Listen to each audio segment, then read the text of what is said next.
പിതാവിന്റെയും പുത്രന്റെയും പരിശുദ്ധാത്മാവിന്റെയും നാമത്തിൽ ആമേൻ. അമ്മേ പരിശുദ്ധ അമ്മേ, അമ്മേ പരിശുദ്ധമേ, ദൈവമാതാവേ, കൃപാസനത്തിലൂടെ ഞങ്ങളുടെ ദേശത്തിനും അമ്മ മധ്യസ്ഥം തേടി തന്ന എല്ലാ അനുഗ്രഹങ്ങൾക്കും കൃപകൾക്കും ഞങ്ങളിപ്പോൾ ഹൃദയം നിറഞ്ഞ നന്ദി പറയുന്നു. അമ്മേ പരിശുദ്ധമേ, ദൈവമാതാവേ, 2004 ഡിസംബർ 7 ഉച്ചകഴിഞ്ഞ് 2:30 കൃപാസനത്തിൽ സംഭവിച്ച അമ്മയുടെ പ്രത്യക്ഷപ്പെടലിനെ കുറിച്ച് തിരുസഭയ്ക്ക് സമർപ്പിച്ചിരിക്കുന്ന പഠനരേഖകളുടെ സഭാത്മകമായ പഠനം ആരംഭിക്കുവാൻ ഞങ്ങൾ പ്രാർത്ഥിക്കുന്നു. അമ്മേ പരിശുദ്ധമേ, ഭൂസ്വർലോകങ്ങളുടെ രാജ്ഞിയായ അങ്ങേയ്ക്ക് ഭൗമ സംരക്ഷണത്തിനായി പ്രപഞ്ചപ്രകൃതിയെ തന്നെ തിരുസഭ പ്രതിഷ്ഠിക്കുവാൻ ഈ പ്രത്യക്ഷീകരണം വഴി ഇടയാക്കണമേ. പരിശുദ്ധമേ, ജപമാല മാതാവേ, സകല കൃപാസനം പ്രാർത്ഥനയോടും ചേർത്ത് ഞങ്ങളിപ്പോൾ പ്രാർത്ഥിക്കുന്ന ഈ കുടുംബത്തിന്റെ പ്രത്യേക നിയോഗം പറ മക്കളെ.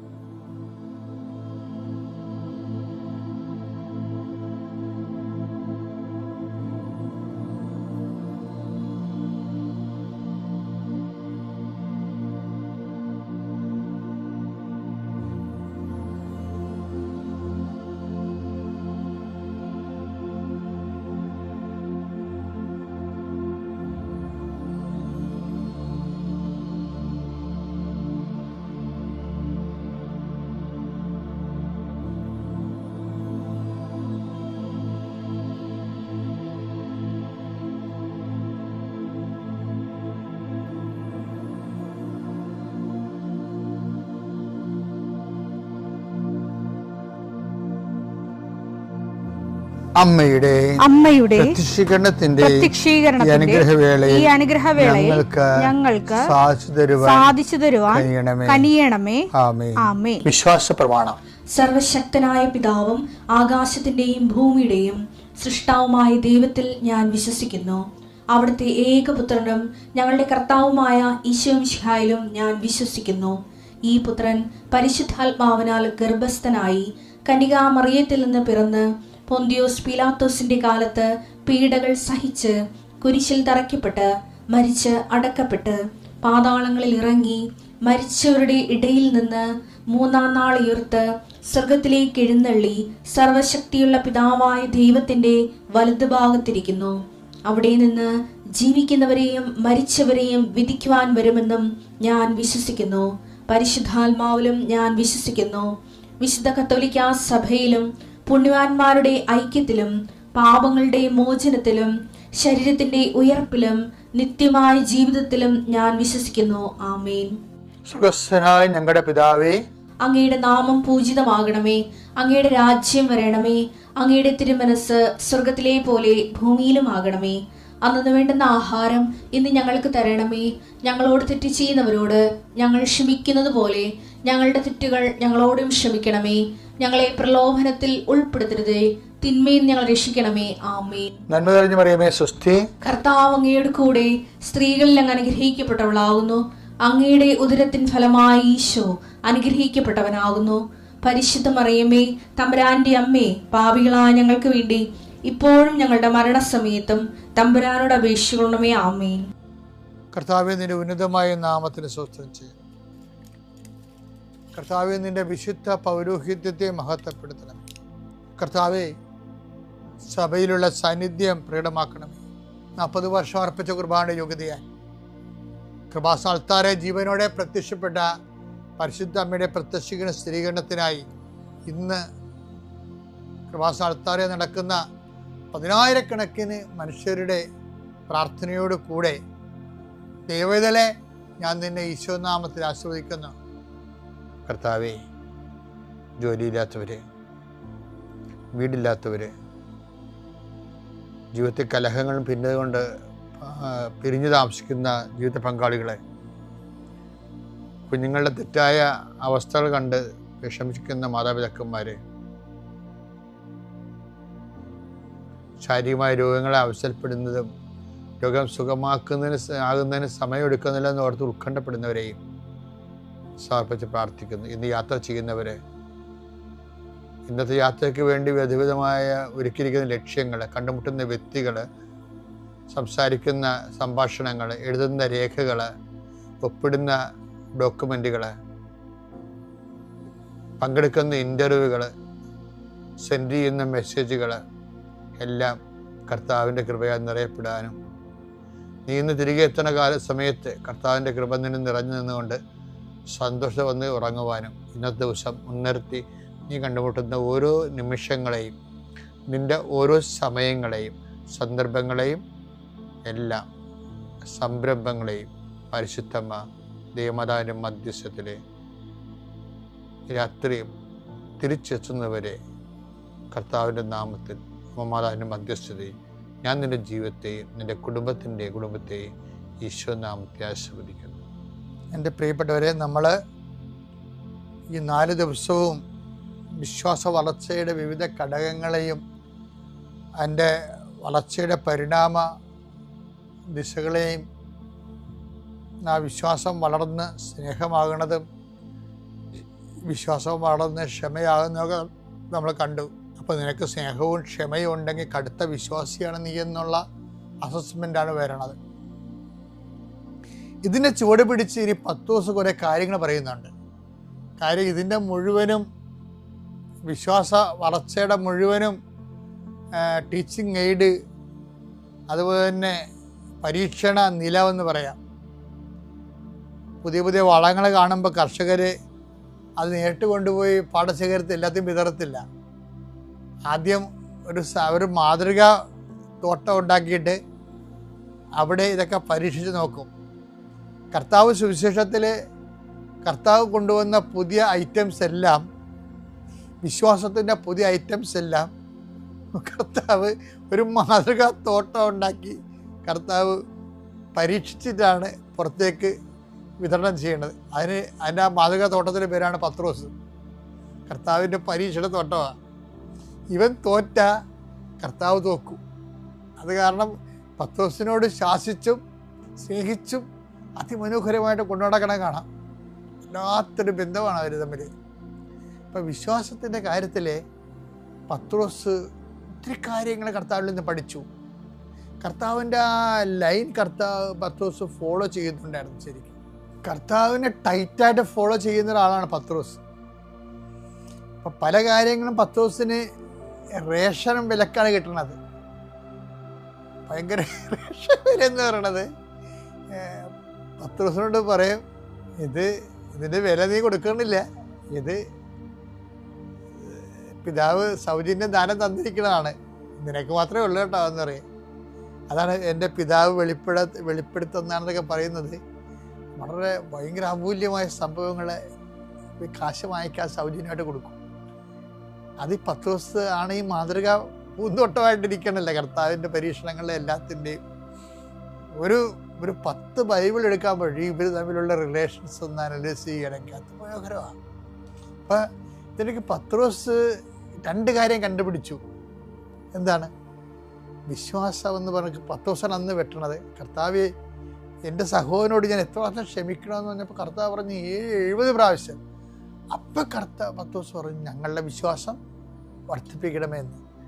അപ്പം അന്ന് മനസ്സിലായി വിശ്വാസത്തിന് ക്ഷമയെന്നുള്ള ഒരു അപരനുണ്ടെന്ന്. വിശ്വാസത്തിന് ക്ഷമയെന്നുള്ള അപരനുണ്ട്. അത് പൗലോസും അത് ഐഡിയക്കാരനാണ്. അതാണ് ഒന്ന് തെസ്സലോനിയൻസ് നമ്മൾ കാണിച്ചത്. വിശ്വാസത്തിന് സഹോദര സ്നേഹം എന്നുള്ള അപരനെ കണ്ടുപിടിച്ചത് പൗലോസാണ്. അത് അദ്ദേഹം ഒരു ഈ ശിഷ്യത്വത്തിൻ്റെ പണിശാലയിലെ ഏകലവ്യനാണ്. കൂടെ കൊണ്ട് നടന്ന് പഠിപ്പിച്ചില്ലെങ്കിലും ആത്മാവിൽ എപ്പോഴും പൗലോസിനെ ദൈവം സ്വകാര്യമായി പഠിപ്പിക്കുമായിരുന്നു. പക്ഷേ പഠിപ്പിക്കുന്ന സിലബസ് എല്ലാം സെയിമാണെന്നേ ഉള്ളൂ. പക്ഷെ പത്രോസ് ആ പഠനത്തിൽ കുറച്ച് അഡ്വാൻസായി. എന്നിട്ട് ഇവർ രണ്ടുപേരും ഈ വിഷയം അതിമനോഹരമായിട്ട് അവതരിപ്പിക്കും. വിശ്വാസത്തിൻ്റെ നിറഭേദങ്ങളെക്കുറിച്ചും അതിൻ്റെ തന്മാത്രകളുടെ കോമ്പൗണ്ട്, അത് മാറി വരുമ്പോൾ ഉണ്ടാകുന്ന കോമ്പൗണ്ടുകളെക്കുറിച്ചൊക്കെ ഇവർ രണ്ടുപേരും പറഞ്ഞ ഒരു കാര്യമാണ്. അതിലൊരു കാര്യം പറയണത് പത്രോസ് വിശ്വാസത്തിൻ്റെ കോമ്പോണൻസിനെ കുറിച്ചും അത് കോമ്പൗണ്ടായിട്ട് വരുമ്പോൾ ഉണ്ടാകുന്ന വിഷയങ്ങളെക്കുറിച്ച് പത്രോസ് പറയും. അത് നേരത്തെ ഇങ്ങനെ പഠിച്ച ക്ഷമയെന്നുള്ള സംഭവത്തിൽ നിന്ന് പിന്നീട് പത്രോസ് പറയുന്നത് വിശ്വാസം എന്താണെന്ന് പറയുന്നുണ്ട്. വിശ്വാസം വർദ്ധിപ്പിക്കാൻ പറയുന്നുണ്ടല്ലോ. വർദ്ധിച്ചിട്ട് എന്തായിട്ട് മാറും? ഇപ്പം എല്ലാവരും പറയും വിശ്വാസം വർദ്ധിപ്പിക്കണമേ, വിശ്വാസം വർദ്ധിപ്പിക്കണമേ. വിശ്വാസം വർദ്ധിപ്പിച്ചാൽ എന്തായിട്ട് മാറും? എന്ത് നമ്മളിൽ കാണുമ്പോഴാണ് വിശ്വാസം വർദ്ധിച്ചു എന്ന് നമ്മൾ മനസ്സിലാക്കണത്.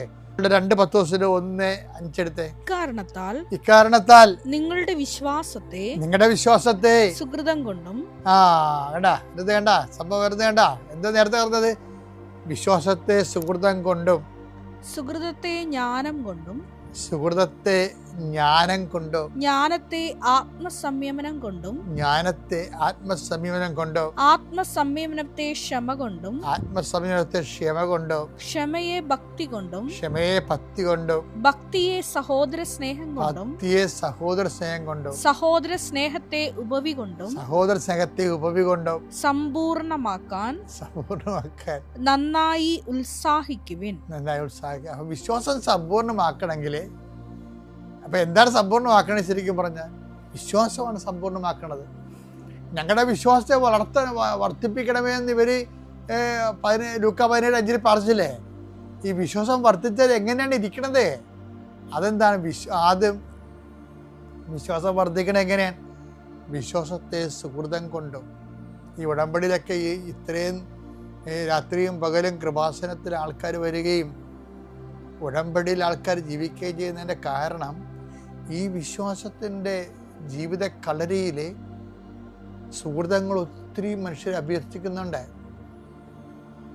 വീട്ടിലും നാട്ടിലും അപരിചിതമായ മേഖലകളിലും എല്ലാം വിശ്വാസത്തിന് സാക്ഷ്യം വഹിച്ചുകൊണ്ട് കൃപാവര പ്രവൃത്തികൾ ചെയ്തുകൊണ്ട് വിശ്വാസത്തെ ഇവർ വളർത്തിയെടുക്കുകയാണ്. അപ്പോൾ നമ്മൾ നേരത്തെ ദിവസങ്ങളിൽ കണ്ടത് എന്താണ്? വിശ്വാസത്തിൻ്റെ അപരന്മാരെന്തൊക്കെയാണ്? വിശ്വാസത്തിൻ്റെ പരിഷ്കൃത രൂപങ്ങൾ, വിശ്വാസത്തിൻ്റെ റിഫൈൻഡ് ആയിട്ടുള്ള വിശ്വാസത്തിൻ്റെ എന്താ വെച്ചാൽ സംസ്കൃത രൂപങ്ങൾ. വിശ്വാസത്തിൻ്റെ സംസ്കൃത രൂപങ്ങളെന്ന് പറയുമ്പോൾ ഒന്നെന്താണ്? പരസ്പര സ്നേഹം. വിശ്വാസത്തിൻ്റെ സംസ്കൃത രൂപം 2 എന്താണ്? ക്ഷമ. നമ്മളത് ഇന്നലെ കണ്ടായിരുന്നു. ക്ഷമയെന്ന് പറഞ്ഞാൽ എന്താണ്? സഹിക്കുന്ന സ്നേഹത്തിനാണ് ക്ഷമയെന്ന് പറഞ്ഞാൽ. അപ്പോൾ നമുക്ക് നഷ്ടമാണ് ശരിക്കും പറഞ്ഞാൽ. സ്നേഹം തന്നെയാണ്, പക്ഷെ അതിനകത്തൊരു സഹനമുണ്ട്. അതുകൊണ്ട് സഹിക്കുന്ന സ്നേഹമാണ് വിശ്വാസം അല്ലെങ്കിൽ ക്ഷമ. അതും ശരിക്കും പറഞ്ഞാൽ വിശ്വാസം തന്നെയാണ്. ഇപ്പം എന്താ ഒരു കുഴപ്പം വന്നിരിക്കണമെന്ന് വെച്ച് കഴിഞ്ഞാൽ ഈ വിശ്വാസം എന്നുള്ളത് ആശയപരമായ എന്തോ വിഷയമായിട്ടാണ് പലരുടെയും തിരക്കേറിയിരിക്കുന്നത്. എന്നല്ല, ഇത് യേശുക്രിസ്തു എന്ന് പറഞ്ഞൊരു റിഡംറ്റീവ് പ്രോജക്റ്റിൻ്റെ ആ ഒരു പേഴ്സണിൻ്റെ അടിസ്ഥാനത്തിലുള്ള വിശ്വാസ പ്രക്രിയ അല്ലെങ്കിൽ മുന്നേറ്റങ്ങളിൽ വരുന്നതാണ് എന്താണ്? 1 സ്നേഹം, അതും വിശ്വാസം തന്നെ. 2 ക്ഷമ നമ്മൾ കണ്ടു. ഇപ്പം എന്താ പറയണത്? വിശ്വാസത്തെ സുഹൃതം കൊണ്ടും. സുഹൃതം എന്ന് പറഞ്ഞു കഴിഞ്ഞാൽ സൽപ്രവൃത്തികൾ അല്ലെങ്കിൽ കൃപാവര പ്രവൃത്തികൾ. പിന്നെന്താ? വിശ്വാസത്തെ സുഹൃതം കൊണ്ടും സുഹൃതത്തെ ജ്ഞാനം കൊണ്ടും. ഇപ്പം സുഹൃതം ഇങ്ങനെ കൂട്ടി വരുമ്പോൾ എന്തുമാത്രം സുഹൃതങ്ങളാണ് ആൾക്കാർ ചെയ്ത് കൊടുക്കുക. ഇപ്പം പണ്ട് നന്മ മലകൾ എന്നൊക്കെ പറഞ്ഞ് എന്തുമാത്രം മരങ്ങളിവിടെ വാടിക്കൊഴിഞ്ഞ് വീണ മണ്ണാണിത്. ഇപ്പം നന്മ മരങ്ങളൊന്നും ഇതിനെക്കുറിച്ച് കേൾക്കണില്ലല്ലോ. ആ സുഹൃതങ്ങളുടെ ഒരു പ്രശ്നം എന്ന് വെച്ച് കഴിഞ്ഞാൽ സുഹൃതത്തെ എന്താണ്? ജ്ഞാനം കൊണ്ട്. അല്ല, കേവലം ഒരു മനുഷ്യന് ഒരു സുഹൃതം ചെയ്യുന്നതിന് അടിസ്ഥാനങ്ങളുണ്ടാകണം. സുവിശേഷ സുഹൃതത്തിൻ്റെ അടിസ്ഥാനം എന്താണ്? ക്രിസ്തുവാണ്. അപ്പം ക്രിസ്തു കേന്ദ്രീകൃതമായ പ്രവർത്തനങ്ങളാണ് ജ്ഞാനത്തിൽ വരുന്നത്. ജ്ഞാനം എന്ന് പറയുന്നത് അനുഭവം, അറിവും ആ എന്തിനു വേണ്ടിയാണ് ഇപ്പം സുഹൃതം ചെയ്യുന്നത്, സുഹൃതം ഒരാൾ ചെയ്യണത് എന്തിനു വേണ്ടിയാണ്? ക്രിസ്തുവിൻ്റെ നാമത്തെ മഹത്വപ്പെടുത്തുക. അതാണ് എൻ്റെ ജ്ഞാനം എന്ന് പറയണത്. ക്രിസ്തുവിൻ്റെ നാമത്തെ മഹത്വപ്പെടുത്താൻ അല്ലെങ്കിൽ ഇപ്പം ചില ആൾക്കാരെ വോട്ട് ചെയ്യാൻ വേണ്ടി സൈക്കിൾ കാറ് പിടിച്ചാൽ കൊണ്ടുപോകത്തില്ലേ? വോട്ട് ചെയ്ത് കഴിയുമ്പോൾ പിന്നെ ആ കാറും ഉണ്ടാകത്തില്ല, സൈക്കിളും ഉണ്ടാകത്തില്ല.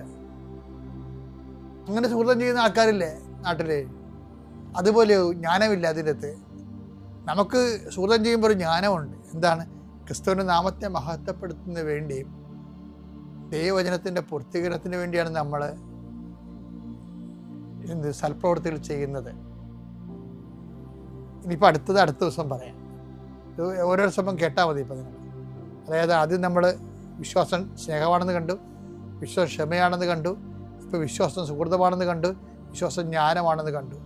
അപ്പം നിങ്ങൾക്ക് ജ്ഞാനം ഉണ്ടെങ്കിൽ, സുഹൃതം ഉണ്ടെങ്കിൽ, ക്ഷമയുണ്ടെങ്കിൽ, സ്നേഹമുണ്ടെങ്കിൽ നിങ്ങൾക്ക് അടുത്ത വിശ്വാസിയാണെന്ന് അർത്ഥം. ജോജി, ഞാൻ എറണാകുളത്തു നിന്ന് വരുന്നു. ഇത് എൻ്റെ സഹോദരൻ, അടുത്തത് എൻ്റെ മകനാണ് നിരഞ്ജൻ, സഹോദരൻ്റെ പേര് ഷാജി. അപ്പം ഞാൻ ഈ കൃപാസനത്തെക്കുറിച്ച് അറിഞ്ഞത് 2017 അപ്പോൾ തൊട്ട് ഞാനിവിടെ വരാറുണ്ട്, ഉടമ്പടി എടുക്കാറുണ്ട്. എന്നാൽ കൊറോണ സമയത്ത് ഞങ്ങളുടെ ഉടമ്പടി ഇങ്ങോട്ട് വരാതാകുകയും ഉടമ്പടി എടുക്കാതെ ആകുകയും ചെയ്തു. ഞാൻ എറണാകുളത്തൊരു വനിതാ സ്ഥാപനം നടത്തുകയാണ്.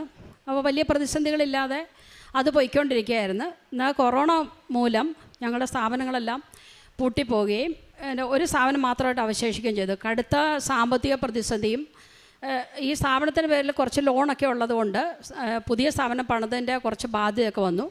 ആ സമയത്ത് എൻ്റെ ഹസ്ബൻഡ് ഒരു അറ്റാക്ക് വരികയൊക്കെ ചെയ്തു. അപ്പം ജീവിതം മൊത്തത്തിൽ വഴിമുട്ടി നിൽക്കുകയായിരുന്നു. അപ്പോൾ സ്ഥാപനം കുറച്ചൊക്കെ സ്ഥാപനം പൂട്ടിപ്പോൾ സ്റ്റാഫൊക്കെ ഇല്ലാതായി. ഞങ്ങളൊക്കെ തന്നെ ജോലി ചെയ്ത് സ്ഥാപനം മുന്നോട്ട് നോക്കുകയായിരുന്നു. അപ്പോൾ ഈ പ്രതിസന്ധി എന്ന് പറഞ്ഞത് സാമ്പത്തിക പ്രതിസന്ധി കഠിനമായിട്ട് കൊണ്ടിരുന്നു. അപ്പോൾ ഞാനിവിടെ വന്ന് 2018-2023 ഇവിടെ വന്ന് ഉടമ്പടി എടുത്തു. അപ്പോൾ ഒരു തരത്തിലും മുന്നോട്ട് പോകാൻ വയ്യാത്തൊരവസ്ഥയായിരുന്നു. അപ്പോൾ അത് കഴിഞ്ഞ് ആ ഉടമ്പടിയിൽ മേൽ ഞാൻ എൻ്റെ കടബാധ്യതയെക്കുറിച്ച് വെച്ചിരുന്നു. പക്ഷേ അത്ഭുതകരമായിട്ട് പല ചെറിയ ചെറിയ കാര്യങ്ങളിലൂടെയും ഓൺലൈൻ ഫുഡ് കാര്യങ്ങളിലൂടെയൊക്കെ തട്ടിയും മുട്ടിയും ഞാൻ പൊയ്ക്കൊണ്ടിരുന്നു. എന്നാൽ ഉടമ്പടിയുടെ കാര്യങ്ങളൊക്കെ ഞാൻ ചെയ്തിരുന്നു. പക്ഷേ അപ്പോൾ എനിക്ക് ഉണ്ടായിരുന്ന മാനസിക പ്രശ്നങ്ങളെല്ലാം തന്നെ കടുത്ത മാനസിക സമ്മർദ്ദമായിരുന്നു. അതെല്ലാം നീങ്ങുന്നു. ഞാൻ ഭൗതിക സാഹചര്യങ്ങളെ മാത്രം കരുതി വന്നതായിരുന്നു ആ സമയത്ത്. പക്ഷേ അതെല്ലാം എൻ്റെ മാറുകയും ഭൗതിക സാഹചര്യങ്ങൾ മാറ്റം വരുത്തേണ്ട ആത്മീയതയിലേക്ക് ഞാൻ കൂടുതൽ വളർച്ച നൽകി. എന്നിലുള്ള ചെറിയ ചെറിയ കുറ്റങ്ങളും കുറവുകളൊക്കെ ഉണ്ടാവുന്നു. അതെല്ലാം മാറുന്നതിന് വേണ്ടിയിട്ട് ഞാൻ പ്രാർത്ഥിച്ചു തുടങ്ങി. അപ്പം ഞാനൊരു അക്രൈസ്തവയാണ്. അപ്പോൾ ഇതെൻ്റെ സഹോദരനാണ്. പിന്നെ ഞങ്ങൾ കഴിഞ്ഞ വർഷം 2024 അപ്പോൾ ഇദ്ദേഹത്തിൻ്റെ ഭാര്യയ്ക്ക്, എൻ്റെ നാത്തൂന് ഒരു നട്ടൽ പൊടിഞ്ഞു പോകുന്നൊരു അസുഖം വന്നു. അപ്പോൾ ഇദ്ദേഹം ഇവിടെ വന്ന് ഞാൻ പറഞ്ഞതിന് ശേഷം ഉടമ്പടി എടുത്തു. അതിന് മുമ്പ് ഉടമ്പടി എടുത്തിട്ടുണ്ടായിരുന്നു. പല ചെറിയതും വലുതുമായ അദ്ദേഹത്തിന് ഒരുപാട് കാര്യങ്ങളൊക്കെ നടന്നു കിട്ടി. അപ്പോൾ ഇദ്ദേഹം കേരള സ്റ്റേറ്റിൻ്റെ സ്റ്റാറ്റിസ്റ്റിക്സ് ഡിപ്പാർട്ട്മെൻറ്റിൽ നിന്ന് വിരമിച്ച ആളാണ്. അപ്പോൾ ഇദ്ദേഹത്തിന് ചില കൃഷി സംബന്ധമായിട്ടുള്ള കുട്ടനാട്ടിലാണ്. അപ്പോൾ അദ്ദേഹത്തിൻ്റെ കൃഷി സംബന്ധമായിട്ടൊക്കെ വന്ന കുറച്ച് കടങ്ങളൊക്കെ വന്നു. അപ്പോൾ ഈ ഭാര്യയുടെ ഇത് ചികിത്സിക്കാനായിട്ട് പണമില്ലാതെ വന്നു. അപ്പോൾ ഉടമ്പടിമേൽ പോയി വല്ലാത്ത സാമ്പത്തിക ബുദ്ധിമുട്ട് ഇരിക്കുമ്പോൾ പെട്ടെന്ന് ഒരു ദിവസം ആ ഓപ്പറേഷന് ഡേറ്റ് ഫിക്സ് ചെയ്തിരുന്നു. പക്ഷേ അത് മുന്നോട്ട് അതായത് ഓപ്പറേഷൻ ചെയ്യാനായിട്ട് പണമില്ല വരുന്നു. പെട്ടെന്ന് ഒരു ദിവസം എന്നെക്കൊണ്ട് അല്ലെങ്കിൽ ഞാൻ ഇദ്ദേഹത്തിനെ വിളിക്കുകയും പെട്ടെന്നൊരു എമൗണ്ട് ഞാൻ ഒരിക്കലും എനിക്കും കടം ബാധ്യത വന്നിരിക്കുക. അപ്പോൾ പെട്ടെന്നൊരു എമൗണ്ട് ഇദ്ദേഹത്തിനോട് ഞാൻ ഓഫർ ചെയ്യുകയും അതേ തുടർന്ന് എൻ്റെ സഹോദരങ്ങളെല്ലാം ചേർന്നിട്ട് ഒരു വലിയ എമൗണ്ട് ഇദ്ദേഹത്തിന് നൽകുകയും ഭാര്യയുടെ ഓപ്പറേഷൻ ഇദ്ദേഹം വെച്ച ഉടമ്പടിയിലൂടെ ഞങ്ങൾ വെച്ച ഉടമ്പടിയിലും അതെല്ലാം പരിഹരിക്കപ്പെടുകയും ഇപ്പോൾ ചേച്ചി വിശ്രമ ജീവിതത്തിലാണ്. നടക്കാനൊക്കെ പറ്റും, കുഴപ്പമൊന്നുമില്ല. അടുത്ത എൻ്റെ സാക്ഷ്യം എൻ്റെ മകൻ നിരഞ്ജൻ. അപ്പോൾ ഞാൻ 2017 ഇവിടെ വന്ന് ഉടമ്പടി എടുത്തിട്ടാണ് എൻ്റെ മകന് നവോദയയിൽ പ്രവേശനം കിട്ടിയത്. അപ്പോൾ തൊട്ട് തന്നെ ഞാൻ ഉടമ്പടിയിലായിരിക്കുകയും ചെയ്യുന്നു. പക്ഷേ ഇവന് ഇവിടെ വന്ന് ഞാനൊരു ദിവസം ഇവൻ CA-ക്കാണ് പഠിച്ചുകൊണ്ടിരുന്നത്. അപ്പോൾ ഇവിടെ വന്ന് പ്രാർത്ഥിച്ച ശേഷമാണ് ഫൗണ്ടേഷൻ തന്നെ കിട്ടിയത്. അതിനുശേഷം CA-യുടെ കോഴ്സിനെ കുറിച്ച് അറിയാം. ഇൻ്റർ പാസ്സാകാൻ വളരെ ബുദ്ധിമുട്ടാണ്. അപ്പം ഞാനിവിടെ വന്ന് സാക്ഷ്യം കേൾക്കുമ്പോൾ മോൻ്റെ 1-2 ഫൈനലിസ്റ്റുകൾ ഇവിടെ വന്ന് CA-ക്കാർ സാക്ഷ്യം പറഞ്ഞു. അപ്പോൾ ഞാനിവിടെ ഇരിപ്പുണ്ട്, ഇയാളുടെ മുന്നിൽ ഇരിപ്പുണ്ട്. അപ്പോൾ എനിക്ക് ആഗ്രഹമുണ്ട് എൻ്റെ മകനെ പറ്റിയും ഇതുപോലെ ഒരു സാക്ഷ്യം പറയണമെന്ന്. പക്ഷേ ഫൈനൽ ആയില്ലെങ്കിലും പോലും 20 വയസ്സിൽ തന്നെ ഞാനിവിടെ നിന്ന് പ്രാർത്ഥിച്ചതിൻ്റെ ഫലമായിട്ട് ഇവനെ ഇവിടെ കൊണ്ടുവന്ന് പ്രാർത്ഥിപ്പിച്ചു. ഇവൻ പഠിക്കുന്ന സ്ഥലത്തു നിന്ന് ഇവിടെ വന്ന് പരീക്ഷയ്ക്ക് മുമ്പായിട്ട് പ്രാർത്ഥിക്കുകയും കാശുരൂപം കൊടുക്കുകയൊക്കെ ചെയ്തു. എന്തായാലും ഒരുപാട് പേര് ഇവനെ പഠിപ്പിച്ച കുട്ടികൾ തന്നെ, ഇവനേക്കാളും മുതിർന്നവരൊക്കെ നിൽക്കും തന്നെ. 20 വയസ്സിൽ അവന് ഇൻ്റർ കിട്ടി. ഇപ്പോൾ അവനൊരു എറണാകുളത്തൊരു ഫേമിൽ 1 വർഷമായിട്ട് വർക്ക് ചെയ്യുന്നു. അത് 2ാമത്തെ സാക്ഷ്യം. 3ാമത് എനിക്ക് കടബാധ്യത മൂലം ഞാൻ ബുദ്ധിമുട്ടിരുന്ന ഈ നവംബറിൽ വല്ലാത്ത ബുദ്ധിമുട്ടുണ്ടായിരുന്നു. കുറച്ചൊക്കെ ബുദ്ധിമുട്ട് മാറിയെങ്കിലും നന്നായി കടം എനിക്ക് വീടണമല്ലോ, ബുദ്ധിമുട്ടുണ്ടായിരുന്നു. അപ്പോഴേക്കും എൻ്റെ ഹസ്ബൻഡിൻ്റെ ഒരു ബന്ധു ആ കുട്ടിയെ ഇവിടെ കൊണ്ടുവന്നിട്ട് ഞാൻ പള്ളിയിൽ നമ്മുടെ മുമ്പിൽ കൊണ്ടുവന്നിട്ടുണ്ടായിരുന്നു അവളുടെ പ്രശ്നങ്ങളെ പരിഹരിക്കാൻ വേണ്ടിയിട്ട്. പക്ഷേ 2 വർഷമായിട്ട് അതിനുള്ള പരിഹാരമൊന്നും കണ്ടിട്ടില്ല. പക്ഷേ അതായത് എൻ്റെ ഹോസ്റ്റലിൻ്റെ ഉള്ളിൽ ഒരു മാതാവിൻ്റെ രൂപമുണ്ട്. അതിൻ്റെ മുമ്പിൽ ഒരു കത്ത് എഴുതി വെച്ചിട്ടുണ്ടായിരുന്നു. ആ കത്ത് ഞാൻ ഒരിക്കലും തുറന്ന് നോക്കിയിട്ടില്ല. അപ്പോൾ എപ്പോഴും പൊടി തട്ടി അവിടെ തൂത്ത് വരുമ്പോൾ 2 വർഷം കഴിയുമ്പോൾ ഞാൻ ഓർക്കും, ഇതൊന്നും പരിഹരിക്കപ്പെട്ടിട്ടില്ലല്ലോ. ഞാനാണ് ഉടമ്പടി എടുത്തത്, പക്ഷേ ആ ഉടമ്പടിയിൽ ശക്തമായിട്ട് അവളുടെ പ്രാർത്ഥനയൊന്നും വെക്കാൻ പറ്റിയില്ലോ എന്ന് പറയും. പക്ഷേ എന്നാൽ ഈ 2025 നവംബർ മാസം ആദ്യം തന്നെ കുട്ടി എന്നെ വിളിക്കുകയും ഒരു ദിവസം എന്നോട് സംസാരിക്കണമെന്ന് പറയുകയും ചെയ്തു. അപ്പോൾ ഞാൻ എന്താണെന്ന് ചോദിച്ചപ്പോൾ വളരെ അത്ഭുതകരമായിട്ട് ഈ പെൺകുട്ടിയെ എല്ലാവരും തന്നെ അവഹേളിച്ചിട്ടിരുന്ന ഒരു കുട്ടിയായിരുന്നു. ഞാൻ മാത്രമായിരുന്നു. എൻ്റെ ഹസ്ബൻഡിൻ്റെ വീട്ടിൽ ഈ കുട്ടിക്ക് വേണ്ടിയിട്ട് അവളെ കേൾക്കാനുള്ള ഒരാൾ ഞാൻ മാത്രമായിരുന്നു. അപ്പോൾ അവളെന്നെ വിളിച്ചിട്ട് പറഞ്ഞു, അത്ഭുതകരമായിട്ട് ഇവൾക്ക് കുറച്ചധികം പണം ഈ പെൺകുട്ടിയുടെ ഒരു ജോലിയിൽ നിന്നും ഇവൾക്ക് വലിയൊരു എമൗണ്ട് തന്നെ കിട്ടി. നമുക്ക് സങ്കല്പിക്കാൻ പറ്റാത്തൊരു എമൗണ്ട് കുട്ടിക്ക് കിട്ടി. എന്നോട് പറഞ്ഞ് ആൻറ്റി മാത്രമാണ് എന്നെ സഹായിച്ചത്, എൻ്റെ ഇല്ലായ്മയിൽ എന്നെ കേട്ടതും എൻ്റെ കുറ്റങ്ങളെ പൊറുത്തതും. അതുകൊണ്ട് ആൻറ്റിയുടെ കടബാധ്യത 16 ലക്ഷത്തോളം വരുന്ന കടബാധ്യത ഞാൻ വീട്ടിൽ തരാമെന്ന് പറയുകയും ഈ കഴിഞ്ഞ മാസം അതിൻ്റെ 8 ലക്ഷത്തോളം രൂപ എൻ്റെ അക്കൗണ്ടിലേക്ക് ഞാൻ തന്നെ അത്ഭുതപ്പെട്ടു. ഒറ്റ പൈസ ഇൻട്രസ്റ്റ് ഇല്ലാതെ കുട്ടി എനിക്ക് എൻ്റെ അക്കൗണ്ടിലേക്ക് മാറ്റി തരികയും എൻ്റെ ഒരു ലോൺ ക്ലോസ് ചെയ്യുകയും ചെയ്ത് അടുത്ത ലോൺ അപ്പോൾ ബാങ്കിൽ നിന്ന് പറഞ്ഞനുസരിച്ചിട്ട് 1.5 മാസത്തെ ഗ്യാപ്പ് ഇട്ടിട്ട് അടുത്ത ലോണ് ഇടാൻ പറ്റുള്ളൂ. ഇത് അമ്മ മാതാവ് ഞാൻ എൻ്റെ ഉടമ്പടി വെച്ചിരുന്നായിരുന്നു. എങ്കിലും ഇത് അമ്മ മാതാവ് തിരുക്കുമാരൻ വഴി തന്ന വലിയൊരു അനുഗ്രഹമായിട്ട് ഞാൻ കരുതുന്നു. അപ്പോൾ ഞാൻ വളരെയധികം വിഷമിച്ചിരുന്നു. അപ്പോൾ എൻ്റെ ചെറിയ മകൻ വന്നിട്ട് വേണം, ഈ കടം കൂടാതെ വേറെയും സ്ഥാപനത്തിൻ്റെ നടത്തിപ്പുമായിട്ട് ബന്ധപ്പെട്ട് ഒരുപാട് കടങ്ങളുണ്ടായിരുന്നു. അപ്പോൾ ഈ ചെറിയ കുട്ടി പഠിച്ച് വന്നിട്ട് വേണമല്ലോ അവൻ്റെ തലയിൽ ഇത്രയും ബാധ്യത വെക്കാനെന്ന് പറഞ്ഞു. അപ്പോൾ അതിനുശേഷം എൻ്റെ ഈ സഹോദരങ്ങളാണ്. ഞങ്ങൾക്ക് കുഞ്ഞിലേ തന്നെ എൻ്റെ അമ്മ മരിച്ചു പോയതാണ് 2 വയസ്സൊക്കെ ആയപ്പോൾ.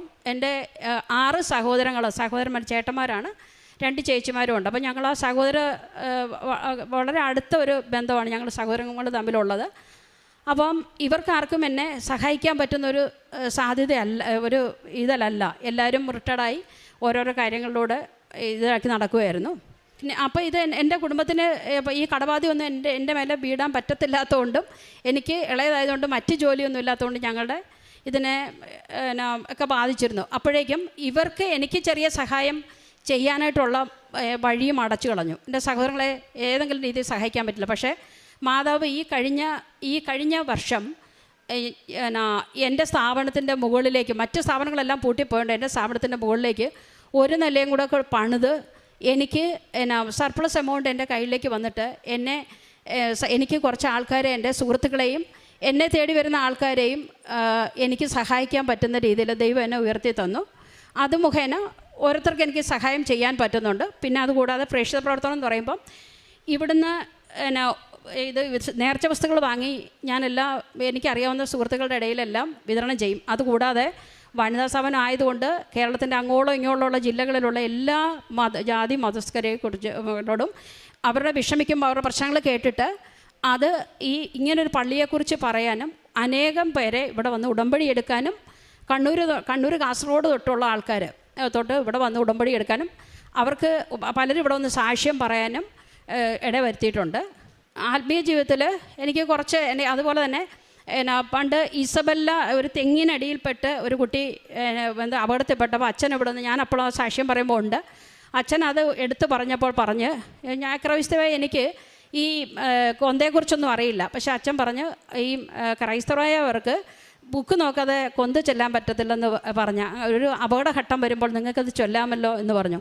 ഞാനങ്ങനെ ഈ 5 ദിവ്യരക്ഷകളും കാണാതെ പഠിക്കുകയും പിന്നെ അത് ചൊല്ലുകയും ചെയ്യുന്നുണ്ട്. പിന്നെ എൻ്റെ മകൻ്റെ ഇതിന് ലുത്തീനിയ പ്രാർത്ഥനയുടെ ഞാൻ ഇവന് അവിടെ ഹോസ്റ്റലായിരിക്കുമ്പം അത് അത്രയും വരിയും ഞാൻ കാണാതെ 2-4 വരി വീതം പഠിച്ച് കാണാതെ അത്രയും വരികളും അമ്മയുടെ മുമ്പിൽ നിന്ന് എഴുതി വെളുപ്പിന് തന്നെ ഇരുന്ന് എഴുതി പഠിക്കുമ്പോൾ ഞാൻ പറയും, ഈ പ്രായത്തിൽ എനിക്കിത് എഴുതി ഞാൻ കാണാതെ പഠിച്ചത് അമ്മയുടെ മുമ്പിൽ സമർപ്പിച്ചു. അതേപോലെ തന്നെ എൻ്റെ മകൻ്റെ ബുദ്ധിയിൽ അവിടുന്ന് കനിയണമെന്ന് പറഞ്ഞു. അങ്ങനെ അങ്ങനെയാണ് അവൻ്റെ വിജയം എന്ന് ഞാൻ ഉറച്ച് വിശ്വസിക്കുന്നു. ക്രൈസ്തവയാണെങ്കിലും എല്ലാ ദിവസവും ഞാനും എൻ്റെ സഹോദരനും തന്നെ ബൈബിൾ വായിക്കുകയും അതുപോലെ തന്നെ അതിൻ്റെ വചനങ്ങൾ എഴുതി തന്നെ ഞങ്ങൾ പഠിക്കുകയും ചെയ്യും. അതേപോലെ തന്നെ ആൾക്കാരോട് ഞാൻ ഇതിൻ്റെ വചനങ്ങളെക്കുറിച്ച് പറയുകയും ചെയ്യും. ഓരോ ഭവനത്തിലും ചെന്ന് ഈ പേപ്പറൊക്കെ കൊടുക്കുന്നത് ഓരോ വീട്ടിൽ നിന്ന് എൻ്റെ ഈ അനുഭവങ്ങളെ അനേക അനുഭവങ്ങൾ എനിക്കുണ്ടായിട്ടുണ്ട്. ഈ 2017 തൊട്ട് ഇങ്ങോട്ട് എല്ലാവർക്കും എന്നെ അറിയാം, എൻ്റെ ചുറ്റുവട്ടത്തുള്ള എല്ലാവരോട് ഇത് പറഞ്ഞ് അവർക്ക് ബലം കൊടുത്തിട്ടാണ്. പിന്നെ ഒരുപാട് പേരെ തൊഴിലിൽ എനിക്ക് സഹായിക്കാൻ പറ്റുന്നുണ്ട്. തൊഴിൽ കൊടുക്കുന്നതിനോടൊപ്പം തന്നെ അവരെ ഏതെങ്കിലും തൊഴിലോട്ടൊക്കെ ആക്കി കൊടുക്കാൻ, ഇതെൻ്റെ ജോലിയല്ല എന്ന് പറഞ്ഞ് എനിക്ക് ഒഴിയാം. പക്ഷേ ബാക്കിയുള്ള സമയം ഞാൻ അവർക്ക് വേണ്ടിയിട്ട് തൊഴിൽ നഷ്ടപ്പെട്ടവർക്ക് വേണ്ടിയിട്ട് ഞാൻ ഏതെങ്കിലുമൊക്കെ തൊഴിൽ കൊടുത്ത് എന്നെക്കൊണ്ട് എനിക്ക് പറ്റുന്ന രീതിയിലൊക്കെ അങ്ങനെ കൊടുക്കാനും പറ്റുന്നുണ്ട്. അപ്പം ഇതെല്ലാം എനിക്ക് നേടിത്തന്നത് എൻ്റെ മാതാവ് വഴി, ഈശോ വഴിയാണ് എനിക്ക് മാതാവ് നേടിത്തന്നാണ്. അതിന് 1000 നന്ദി, നമസ്കാരം. പർവ്വതങ്ങളിലേക്ക് ഞാൻ കണ്ണുകൾ ഉയർത്തുന്നു. എനിക്ക് സഹായം എവിടെ നിന്ന് വരും? എനിക്ക് സഹായം കർത്താവിൽ നിന്ന് വരുന്നു. ആകാശവും ഭൂമിയും സൃഷ്ടിച്ച കർത്താവിൽ നിന്ന്. സങ്കീർത്തനം 121 1-2 വചനമാണ്. പർവ്വതങ്ങളിലേക്ക് ഞാൻ കണ്ണുകൾ ഉയർത്തുന്നു എന്ന് പറയുമ്പോൾ മലകളിലേക്കാണ്. ഒരു ശക്തിയുടെയും ഒരു ഉറപ്പിൻ്റെയും ചിന്തയിലേക്കാണ്. ഒരു ചിഹ്നമാണ് മല എന്ന് പറയുന്നത്. നമ്മൾ സഹായം തേടി പലപ്പോഴും കൂടുതൽ ശക്തിയുള്ള സ്ഥലങ്ങളിലേക്കാണ് നമ്മൾ പോകുന്നത്. ചിലപ്പോൾ ചില മനുഷ്യരിലോ പല വ്യക്തികളിലോ സാഹചര്യങ്ങളിലോ നമ്മളുടെ സഹായം തേടി നമ്മൾ പോകും. പക്ഷെങ്കിൽ വിശ്വാസമുള്ളവർ വിശ്വാസത്തോടെ ദൈവത്തെ തേടി സൃഷ്ടാവിൻ്റെ അടുക്കിലേക്ക് വരുമ്പോഴാണ് ആ സൃഷ്ടാവിൻ്റെ സ്നേഹവും കരുണയും ജീവിതത്തിൽ കൂടുതൽ അനുഭവിക്കാൻ സാധിക്കുന്നത്. മനുഷ്യരിലോ സാഹചര്യങ്ങളിലോ മാത്രം ആശ്രയിക്കുന്നതല്ല, സകലത്തിൻ്റെ സൃഷ്ടാവായ ദൈവത്തിൽ ആശ്രയിക്കുമ്പോഴാണ് നമ്മുടെ ജീവിതത്തിൽ പുത്തൻ വഴികൾ തെളിഞ്ഞു വരുന്നത്. ഷീബ ജോജി എന്ന സഹോദരി നമ്മളോട് ഷെയർ ചെയ്തത്, സാക്ഷ്യപ്പെടുത്തിയതും അതുതന്നെയാണ്. ലക്ഷ്യമില്ലാതെ അലയുന്ന സമയങ്ങളിൽ പരിശുദ്ധമ്മ ജീവനോടെ പ്രത്യക്ഷപ്പെട്ട ഈ ആലയത്തിൽ, ഈ സന്നിധിയിൽ വന്ന് പ്രാർത്ഥിക്കുമ്പോൾ, കർത്താവേ എനിക്ക് സഹായം എവിടെ നിന്ന് വരും? ആകാശവും ഭൂമിയെ സൃഷ്ടിച്ച കർത്താവ് ഇവിടെയുണ്ട്. ഈ ആലയത്തിൽ പരിശുദ്ധ അമ്മയാണ് ഞങ്ങളെ സംരക്ഷിക്കുന്നതെന്ന വിശ്വാസത്തോടെ ഇവിടെ വന്ന് പ്രാർത്ഥനയോടെ ഉടമ്പടി എടുക്കുമ്പോൾ, ഉടമ്പടി ജീവിതത്തിൽ ആ മക്കളുടെ കൂടെയാണ് ഈശോയും അമ്മയും ചേർന്ന് നിൽക്കുന്നത്. ഈ സഹോദരി പറഞ്ഞതുപോലെ സാമ്പത്തിക ബുദ്ധിമുട്ടുകളുടെ ഞെരുക്കങ്ങളുടെ സമയത്തിലാണ് ഇവിടെ വന്ന് ഉടമ്പടി എടുത്തത്.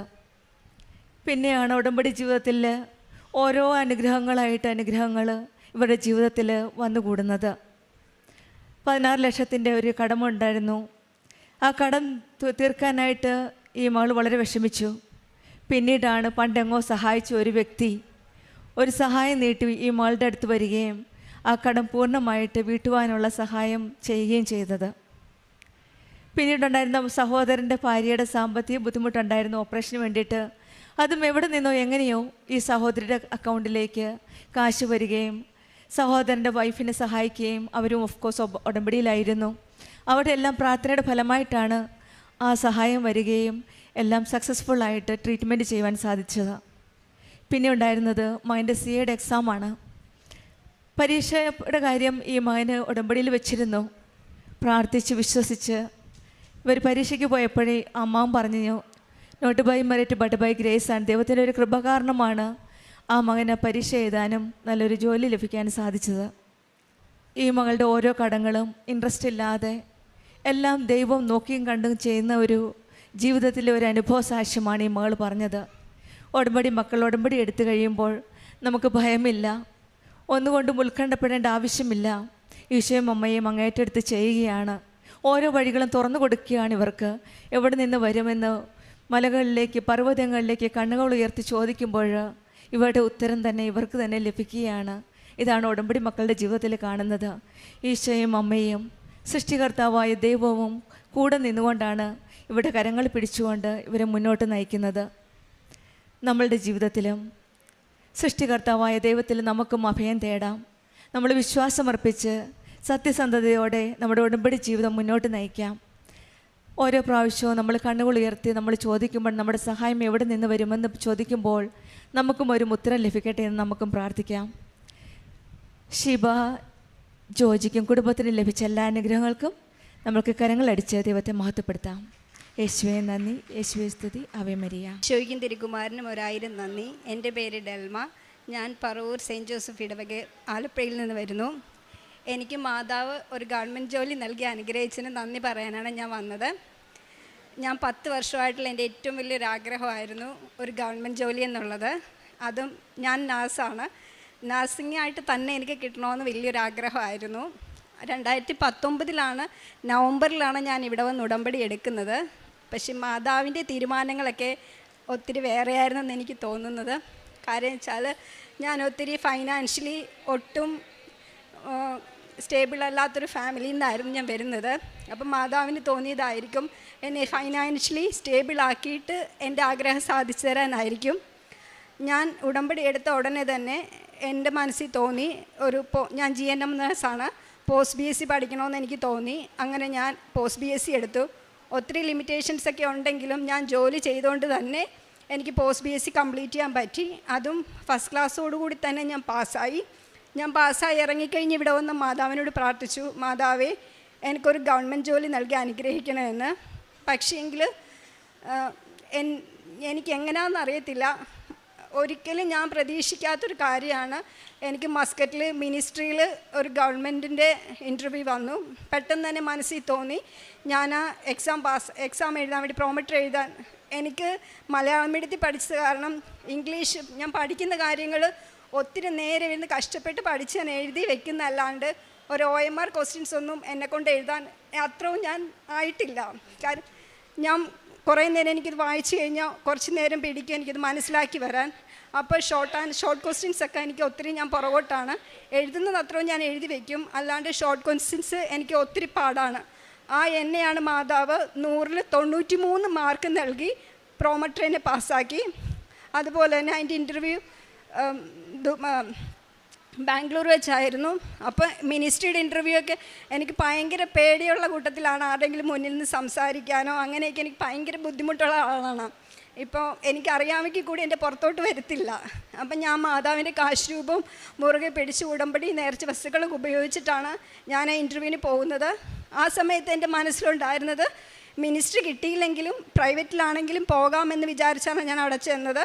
അത് ഞാൻ തിയേറ്റർ എക്സ്പീരിയൻസ് ആണ്. അപ്പോൾ തിയേറ്ററിൽ നിന്ന് ഒത്തിരി ക്വസ്റ്റ്യൻസൊക്കെ വരും. പക്ഷേങ്കിൽ അവിടെ ആദ്യം ചെന്നിരുന്നപ്പോൾ തന്നെ അവർ ചോദിച്ചു തിയേറ്റർ എക്സ്പീരിയൻസ് ഉള്ള ആൾക്കാർ ആരാണ്, അവരാണ് ഫസ്റ്റ് വരേണ്ടതെന്ന്. എനിക്കറിയത്തില്ല ആ സമയത്ത് എനിക്ക് കിട്ടിയ ധൈര്യം എവിടെ നിന്നാണെന്ന് എനിക്ക് തന്നെ അറിയത്തില്ല ഞാൻ എങ്ങനെയാണ് സംസാരിച്ചതെന്നോ.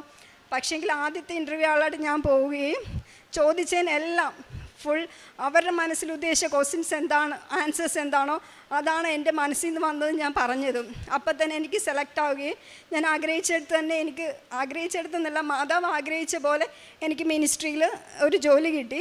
അങ്ങനെ ഫൈനാൻഷ്യലി നല്ല സ്റ്റേബിളാക്കി. പിന്നെ ഞാൻ 10 വർഷമായിട്ടുള്ള എൻ്റെ ഒരു ആഗ്രഹമായിരുന്നു ഒരു ഗവൺമെൻറ് ജോലി എന്നുള്ളത്. അപ്പോൾ എൻ്റെ ഏജ് ഓവറാകുന്ന ടൈമായിരുന്നു ഇത്.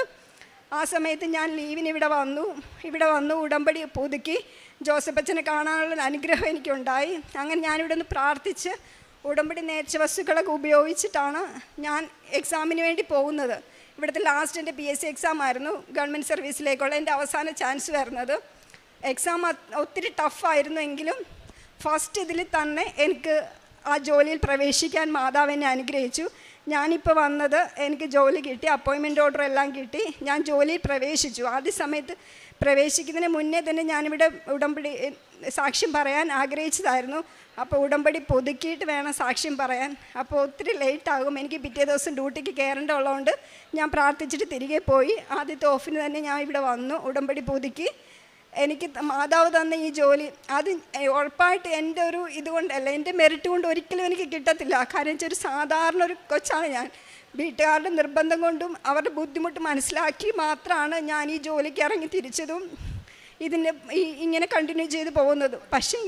പക്ഷേങ്കിൽ മാതാവ് എന്നെ ഇത്രയധികം ഉയർത്തിയത്, മാതാവിനും തിരുക്കുമാരനും 1000 നന്ദി പറയാൻ മാത്രമേ എനിക്ക് കഴിയുന്നുള്ളൂ. ഈ 10 വർഷമായിട്ട് എനിക്ക് കിട്ടിയ ജോലിയിൽ ഞാൻ ഒത്തിരി സന്തോഷവതിയാണോ എന്ന് ചോദിച്ചാൽ അതിനേക്കാൾ സന്തോഷം എനിക്ക് മാതാവ് എന്നെ പരിഗണിച്ചു എന്നുള്ളതിലാണ് ഞാൻ ഏറ്റവും അധികമായിട്ട് സന്തോഷിക്കുന്നത്. അതിന് മാതാവിനും തിരുക്കുമാരനും 1000 നന്ദി. പിന്നെ എൻ്റെ കാരുണ്യ പ്രവർത്തികളെന്ന് പറയാനെന്ന് വെച്ചാൽ, ഞാനിപ്പോൾ ഗൾഫിലായിരുന്നുകൊണ്ട് എനിക്ക് കിട്ടുന്ന സാലറിയുടെ 1% ഞാൻ അനാഥാലയത്തിലേക്ക് അയച്ചു കൊടുക്കുമായിരുന്നു. പിന്നെ നാട്ടിൽ വരുന്ന സമയത്ത് എന്നാ കഴിയുന്നവർക്കൊക്കെ ഞാൻ സഹായിക്കാറുണ്ട്. പിന്നെ പത്രം ഞാനിവിടെ വരുന്ന സമയത്ത് ഞാൻ പത്രം മേടിച്ച് എല്ലാവർക്കും വിതരണം ചെയ്യാറുണ്ട്. അല്ലാത്ത സമയത്ത് സാക്ഷ്യങ്ങളൊക്കെ കേൾക്കുകയും അത് ഷെയർ ചെയ്യുകയും എല്ലാം ഞാൻ സോഷ്യൽ മീഡിയ വഴി ഞാൻ നല്ല രീതിയിൽ ഈ സാക്ഷ്യങ്ങളൊക്കെ പ്രചരിപ്പിക്കാറുണ്ട്. പിന്നെ ജോസഫ് അച്ഛൻ്റെ ധ്യാനം ഞാൻ മുടങ്ങാതെ കേൾക്കാറുണ്ടായിരുന്നു. ഇടയ്ക്ക് ഉടമ്പടി ഞാൻ ഉഴപ്പുമെങ്കിലും ഉടമ്പടി പ്രാർത്ഥനകളും ഉടമ്പടി ധ്യാനവും ഞാൻ മുടക്കാറില്ല. എൻ്റെ എല്ലാ കാര്യങ്ങളിലും ഞാനിപ്പോൾ നീങ്ങിക്കൊണ്ടിരിക്കുന്നതിനെ ഈ ഉടമ്പടിയിൽ ഇങ്ങനെ ജീവിക്കുന്നതുകൊണ്ട് മാത്രമാണ്. അല്ലെങ്കിൽ എങ്ങും എത്താതെ ഒരിക്കലും നല്ല രീതിയിലാകാതെ ഞാൻ സാധാരണ ആൾക്കാരെ പോലെ ഇങ്ങനെ ജീവിച്ചു പോയേനെ. മാതാവിനും തിരുക്കുമാരനും ഇവിടെ വരാൻ സാധിച്ച്, കൃപാസനത്തിൽ വരാൻ സാധിച്ചതിന് ഉടമ്പടി എത്തിയതിന് ഞാൻ 1000 നന്ദി പറയുന്നു. ജെറമിയ 29:12-14 വരെ തിരുവചനങ്ങൾ. നിങ്ങൾ എന്നെ വിളിച്ചപേക്ഷിക്കും, എൻ്റെ അടുക്കൽ വന്ന് പ്രാർത്ഥിക്കും, ഞാൻ നിങ്ങളുടെ പ്രാർത്ഥന ശ്രവിക്കും. നിങ്ങൾ എന്നെ അന്വേഷിക്കും, പൂർണ്ണ ഹൃദയത്തോടെ അന്വേഷിക്കുമ്പോൾ എന്നെ കണ്ടെത്തും. നിങ്ങൾ എന്നെ കണ്ടെത്തുവാൻ ഞാൻ ഇടയാക്കുമെന്ന് കർത്താവ് അരുളി ചെയ്യുന്നു. ഞാൻ നിങ്ങളുടെ ഐശ്വര്യം പുനഃസ്ഥാപിക്കും. ഡെൽമ എന്ന ഈ മകളുടെ ഉടമ്പടി പ്രകാരമുള്ള സുന്ദരമായ സാക്ഷ്യമാണ് നാം കേട്ടത്. പഠിക്കുവാൻ വളരെ ആവറേജായിരുന്ന മകൾ പരിശുദ്ധമ്മയുടെ സംരക്ഷണയിൽ തൻ്റെ ജീവിതത്തെ ഉടമ്പടി പ്രകാരം സമർപ്പിച്ച് പ്രാർത്ഥിച്ചു തുടങ്ങുമ്പോൾ, ജീവിച്ചു തുടങ്ങുമ്പോൾ മകളുടെ ജീവിതത്തിൽ വന്ന വലിയ വലിയ അനുഗ്രഹങ്ങളെക്കുറിച്ചാണ് നമ്മളോട് മകൾ സൂചിപ്പിച്ചത്. ഒന്ന്, പോസ്റ്റ് നഴ്സിംഗ് പഠിക്കുവാനുള്ള സാധ്യത മകൾക്ക് തുറന്നു കിട്ടി. അത് മകൾ ജയിച്ചു. അപചാരിതമായി മകൾക്ക് വിദേശത്ത് ഗവൺമെൻറ്റിൻ്റെ മിനിസ്ട്രിയുടെ നഴ്സിംഗ് ആശുപത്രികളിലേക്കുള്ള ഇൻ്റർവ്യൂ അത് വന്നു. അതിൻ്റെ പരീക്ഷ പാസ്സായി. ഇൻ്റർവ്യൂവിൽ ഏറ്റവും മികച്ച മാർക്കോടുകൂടി അവിടെ ജോലി നേടുവാൻ മകളെ സഹായിക്കുകയും ചെയ്തു. മകൾ പലതവണ എടുത്തു പറഞ്ഞു, ആദ്യം മുതലേ എൻ്റെ ഉള്ളിലുള്ള ആഗ്രഹം ഗവൺമെൻറ് ജോലി കിട്ടണം എന്നുള്ളതായിരുന്നു. എന്നിട്ട് അവൾ കിട്ടിയ ഗവൺമെൻറ് ജോലി അംഗീകരിക്കുന്നില്ല എന്നുള്ളതാണ് പ്രശ്നം. അവിടെ വിദേശത്ത് സർക്കാരിൻ്റെ ജോലി തന്നെയാണ് അവൾക്ക് മാതാവ് കൊടുത്തത്. അവൾ ഉദ്ദേശിച്ച ജോലി ഇവിടെ PSC ജോലിയാണെന്നേ ഉള്ളൂ. അവിടെ ഇനി രണ്ടാമത്തെ ഒരു കാര്യം മാതാവ് സഹായിച്ചത് അവൾ എടുത്തു പറയുന്നുണ്ട്.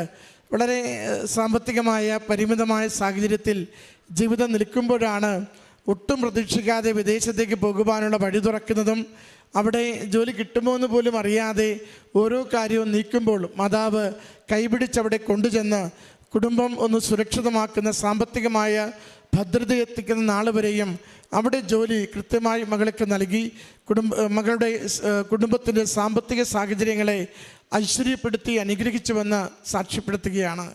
പിന്നീടാണ് നാട്ടിലേക്ക് വരുമ്പോൾ വീണ്ടും അടുത്ത പരീക്ഷ, സർക്കാരിൻ്റെ PSC പരീക്ഷ നഴ്സിങ്ങിന് വേണ്ടി എഴുതുവാനുള്ള ചാൻസ് വരുന്നത്. അവൾ പറഞ്ഞു അതിൻ്റെ ലാസ്റ്റ് ചാൻസാണ്. അവളോട് ചോദിച്ചിരുന്നു, എത്ര പരീക്ഷകൾ എഴുതിയിട്ടുണ്ട്? 10, 15, 20 പരീക്ഷ എഴുതിയിട്ടുണ്ട്. ഒരു പരീക്ഷയും ഒരു ലിസ്റ്റിലും എത്തിയിട്ടുമില്ല. എന്ന് വെച്ചാൽ ആ പഠിക്കുവാൻ ആവറേജാണ്. എൻ്റെ പരിശ്രമം കൊണ്ട് ഒരു ജോലിയിലേക്ക് എത്തുവാൻ എനിക്ക് സാധ്യതയില്ല എന്ന് മകൾ തുറന്നു പറയുന്നതിൻ്റെ അടയാളം തന്നെയാണത്. എങ്കിലും അമ്മയുടെ കരങ്ങളിലേക്ക് നിയോഗം കൊടുത്ത് അച്ഛൻ്റെ ബ്ലെസ്സിങ് വാങ്ങി ഇവിടെ ഉടമ്പടി പുതുക്കിയിട്ട് മകൾ കുറേ കൂടി തിഷ്ടമായി തന്നെ പൂർണ്ണമായി വിശുദ്ധീകരിച്ച് ജീവിതം നയിക്കുമ്പോൾ മകൾ പറയുന്നുണ്ട്, ഏറെ ക്ലേശമുള്ള പരീക്ഷയായിരുന്നെങ്കിലും അമ്മ മാതാവ് ആ പരീക്ഷയിൽ മികച്ച റാങ്കിലേക്ക് എത്തുവാനും ജോലി, സർക്കാരിൻ്റെ ജോലി മകൾക്ക് കരഗതമാക്കുവാനും ജോയിൻ ചെയ്യുവാനും ഈ നാളുകളിൽ മകളെ സഹായിച്ചുവെന്ന്, അസാധ്യമെന്ന് തോന്നുന്ന ഇടത്തേക്ക് നമ്മുടെ ജീവിതങ്ങളെ കൈപിടിച്ച് നടത്തുവാൻ നാം വളരെ താഴ്ന്നു പോകുമെന്ന് കരുതുന്ന ജീവിത സാഹചര്യങ്ങളിൽ നിന്ന് ഏറെ ഉയർത്തി നിർത്തി മറ്റുള്ളവരുടെ മുമ്പിൽ പ്രതീക്ഷയ്ക്കും സന്തോഷത്തിനും ഉപകാരമാകും വിധം നമ്മുടെ ജീവിതങ്ങളെ അഭിമാനത്തോടെ നിലനിർത്തുവാൻ എപ്പോഴും ഉടമ്പടിയിൽ അമ്മ മാതാവും ഈശോയും ശ്രദ്ധിക്കുന്നുവെന്ന് മകൾ ഈ അൾത്താരയിൽ സാക്ഷ്യപ്പെടുത്തുകയാണ്. അത് മകളുടെ വാക്കുകളിൽ പലവരു അവൾ പറയുന്നുണ്ട്. ഞാൻ ആരും അറിയാതെ ഇവിടെ സാധാരണ ഒരു ജീവിതം നയിച്ചു പോകേണ്ട എന്നെ എൻ്റെ അമ്മ മാതാവ് മാത്രമാണ് ഈ കഴിഞ്ഞ വർഷങ്ങളിൽ ഞാൻ ഉടമ്പടി ഉഴപ്പിയപ്പോൾ പോലും എന്നെ കൈവിടാതെ ഓരോ സമയത്തും കൈപിടിച്ച് മുന്നോട്ട് നടത്തിക്കൊണ്ട് എനിക്ക് സാമ്പത്തികമായ ശ്രേയസ്, തൊഴിലിൽ സ്ഥിരത, ഒരു സർക്കാർ ഉദ്യോഗമെന്ന ആഗ്രഹത്തിന് പൂർത്തീകരണം എല്ലാം ആഗ്രഹിച്ചതൊക്കെ നൽകിക്കൊണ്ട് അമ്മയുടെ വിശ്വസ്ത മകളായി, ദാസിയായി ജീവിക്കുവാനുള്ള കൂടുതൽ ഉത്തരവാദിത്തം ഏൽപ്പിച്ച് ജീവിതത്തിൽ നയിക്കുന്നതെന്ന്. പ്രിയമുള്ളവരെ, ഉടമ്പടി നമുക്ക് കയ്യെത്തിപ്പിടിക്കാവുന്ന വിഷയങ്ങൾക്ക് വേണ്ടി പ്രാർത്ഥിക്കുന്ന കാര്യമല്ല. ഉടമ്പടി പരിശ്രമത്തിൽ നേടാനാവുന്ന കാര്യങ്ങളെ അമ്മയുടെ കരങ്ങളിൽ കൊടുക്കുവാനുമല്ല പറയുന്നത്. എന്താണോ അസാധ്യമായി നിൽക്കുന്നത്, എന്താണോ കൈവിട്ടു പോയത്, എന്താണോ നിരന്തരം പരിശ്രമിച്ച് പരാജയപ്പെട്ടത്, അത് അമ്മയുടെ കരങ്ങളിൽ കൊടുത്തുകൊണ്ട് ദൈവകൃപയിലും ദൈവശക്തിയിലും ആശ്രയിച്ച് നമ്മുടെ ജീവിതത്തെ ക്രമപ്പെടുത്തുവാനാണ് എന്നും മരിയൻ ഉടമ്പടി ജീവിതം നമ്മളോട് ആവശ്യപ്പെടുന്നത്. ദൈവത്തിന് ജീവിതത്തിൽ പ്രഥമ സ്ഥാനം കൊടുക്കുമ്പോൾ ദൈവം ജീവിതത്തിൽ ഇടപെട്ടുകൊണ്ട് നമുക്ക് ആവശ്യമുള്ളത് നിലനിൽക്കുന്ന അനുഗ്രഹങ്ങൾ നമുക്ക് നേടിത്തരുമെന്ന് ഉടമ്പടി ജീവിതം എപ്പോഴും നമ്മളെ ഓർമ്മപ്പെടുത്തിക്കൊണ്ടിരിക്കും. അതുകൊണ്ട് ഉടമ്പടി നമ്മളിൽ നിന്നും വലിയ കാര്യങ്ങളല്ല ആവശ്യപ്പെടുന്നത്. നമ്മൾ ദൈവത്തോട് ചോദിക്കുന്നതെല്ലാം വലിയ കാര്യങ്ങളായിരിക്കും. ഉടമ്പടി നമ്മളിൽ നിന്നും ആവശ്യപ്പെടുന്നത് നമ്മുടെ ജീവിതത്തെ എളിമയുള്ളതാക്കണം, നമ്മുടെ ജീവിതത്തെ വിശുദ്ധിയുള്ളതാക്കണം, നമ്മുടെ ജീവിതത്തോട് ദൈവത്തിന് സംസാരിക്കുവാൻ പറ്റുന്ന വിധം തെളിമയുള്ളതാക്കണം. അതിന് നമ്മളെ തയ്യാറാക്കി കൊടുക്കുമ്പോൾ അമ്മ മാതാവും ഈശോയും നമ്മുടെ ജീവിത വിഷയങ്ങൾ ഏറ്റെടുത്തുകൊണ്ട് എന്താണോ അനുഗ്രഹമായി നൽകേണ്ടത് ആ അനുഗ്രഹം തരുവാൻ ഒട്ടും അമാന്തിക്കാതെ ജീവിതത്തിനൊപ്പം ചേരും, കൂടെ നടക്കുമെന്ന് ഈ മകളുടെ സാക്ഷ്യം നമ്മളോട് പങ്കുവയ്ക്കുന്നു. മകൾക്ക് ലഭിച്ച ശ്രേയസ്സിന്, ജോലിക്ക്, ദൈവിക സംരക്ഷണത്തിന് അമ്മ മാതാവിനും ഈശോയ്ക്ക് നന്ദി പറഞ്ഞുകൊണ്ട് കരങ്ങളടിച്ച് ഈ സാക്ഷ്യം നമുക്ക് സമർപ്പിക്കാം.